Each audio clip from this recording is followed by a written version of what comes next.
মহারাজ আর পূজারিণী একে অপরের দিকে অপলক দৃষ্টিতে তাকিয়ে আছে। পূজারিণীর চোখে মুখে কেবলই মহারাজের প্রতি মুগ্ধতা। বেশ কিছুক্ষণ মহারাজ পূজা একে অপরের দিকে তাকিয়ে থাকার পরেই মহারাজ পূজাকে বলে, এইভাবে বেশিক্ষণ আমার দিকে তাকিয়ে থাকলে আপনি আমার প্রেমে পড়ে যাবেন মহারানী। এই কথা শুনেই পূজা তো লজ্জায় লাল হয়ে যায়। পূজা মহারাজের সামনে আর বসে থাকতে পারে না। পূজা এক পাশে এসে সরে দাঁড়ায়। তখনই ঠাম্মি, শিব, মিলি, মহারাজের বন্ধুরা সকলেই মহারাজের কাছে এসে বলে, এই এই কে হারলো হ্যাঁ? তখনই মহারাজ ইশারা করে পূজাকে দেখিয়ে দেয়।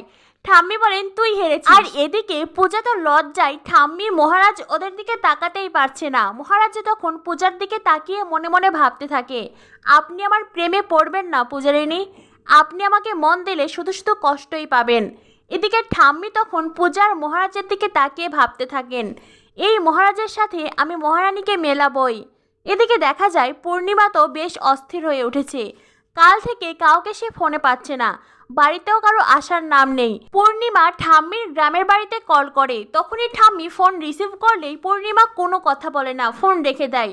ঠাম্মি মনে মনে ভাবতে থাকেন, দূর, সকাল থেকে একের পর এক কল আসছে কিন্তু কল ধরলে কেউ কথা বলছে না। এরপরে পূর্ণিমা আবারও কল দেয়। পূর্ণিমা মনে মনে ভাবতে থাকে, মা তার মানে গ্রামের বাড়িতে চলে গেছে, কিন্তু মহারাজ সেও কি গেছে? মহারাজ গেছে কি না আছে সেটা তো বুঝতে পারছি না। তখনই পূর্ণিমার ফোন রিসিভ করে হারু কাকা। পূর্ণিমা এবারও কথা বলে না। আর তার কিছুক্ষণ পরে পূর্ণিমা আবারও কল করে। আর তখনই মহারাজ, ঠাম্মি, মহারাজের বাবা সকলেই সেখানে উপস্থিত।